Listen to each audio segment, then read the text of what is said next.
Assalamualaikum teman-teman. Hari ini kita akan membahas tentang sejarah kerajaan Ternate dan Tidore. Kita akan menjelaskan tentang latar belakang kerajaan, nama-nama raja, kehidupan ekonomi, bukti-bukti peninggalan kerajaan, dan faktor runtuhnya kerajaan. Mau tahu gimana kelanjutannya? Yuk simak videonya. Latar belakang dari dua kerajaan tersebut adalah Kerajaan Ternate dan Tidore adalah dua kerajaan yang berada di wilayah Maluku Utara, Indonesia. Kedua kerajaan ini memiliki sejarah panjang sebagai pusat perdagangan rempah-rempah, terutama sergi dan pala, yang sangat berharga pada masa lampau. Mereka juga terkenal karena konflik dan persaingan mereka dalam menguasai perdagangan rempah-rempah di wilayah tersebut. Beberapa nama raja yang terkenal dari Kerajaan Ternate dan Tidore adalah sebagai berikut. 1. Sultan Zainal Abidin. 2. Sultan Bayanullah. 3. Sultan Hairun.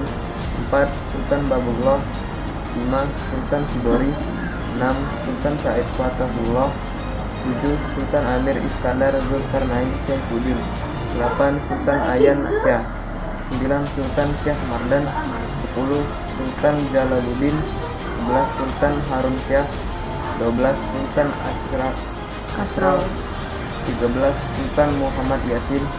14. Sultan Haji Muhammad Utsman Syah. 15. Sultan Iskandar Muhammad Jabir Syah. 16. Sultan Haji Mudaffar Syah. Nama-nama Raja Tidore sebagai berikut. 1. Sultan Saidul Jihad Amiruddin Saifuddin Syah Muhammad El-Mabus Kaicil Paparangan Jau Barakati Nuku. 2. Sultan Zainal Abidin. 3. Sultan Motahuddin Muhammad Tahir. 4. Sultan Ahmadul Mansur Sirajuddin Syah. 5. Sultan Ahmad Saifuddin Alting. 6. Sultan Ahmad Fatahuddin Alting. 7. Sultan Ahmad Kawiyuddin. 8. Sultan Zainal Abidin Syah. 9. Sultan Ja'far Syah. 10. Sultan Husain Syah. Perlu diingat bahwa rentang waktu pemerintahan dapat bervariasi tergantung pada sumber sejarah yang digunakan. Kehidupan ekonomi dari kedua kerajaan tersebut. Kerajaan Ternate dan Tidore dikenal karena ekonomi mereka didasarkan pada perdagangan rempah-rempah, terutama cengkih dan pala. Mereka memiliki monopoli atas produksi dan perdagangan rempah-rempah di wilayah Maluku Utara, yang membuat kedua kerajaan menjadi sangat kaya dan berpengaruh pada masa lampau. Penduduk setempat bekerja dalam produksi dan pengumpulan rempah-rempah, sementara kerajaan mengendalikan perdagangan internasional dengan berdagang dari Tiongkok, India, Arab, dan Eropa. Kedua kerajaan menjalin hubungan dagang yang erat dengan negara-negara yang memiliki Portugal, Spanyol, Belanda, dan Inggris yang berkompetisi untuk mendapatkan keuntungan dari perdagangan rempah-rempah.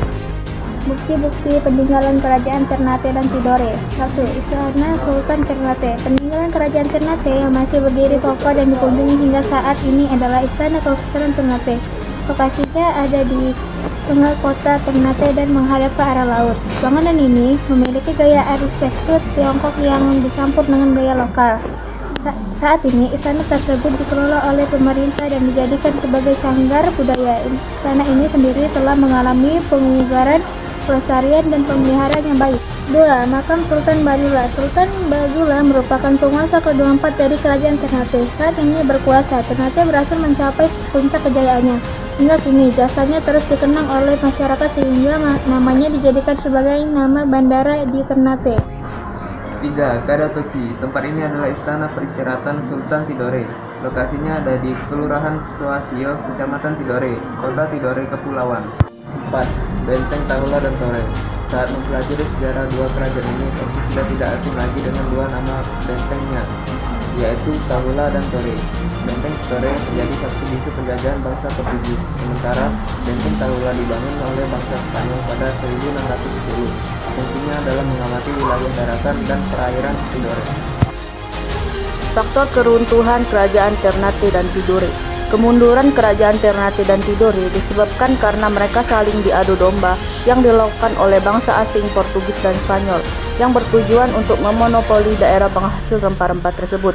Setelah Sultan Ternate dan Sultan Tidore sadar bahwa mereka telah diadu domba oleh Portugis dan Spanyol, mereka kemudian bersatu dan berhasil mengusir Portugis dan Spanyol keluar Kepulauan Maluku.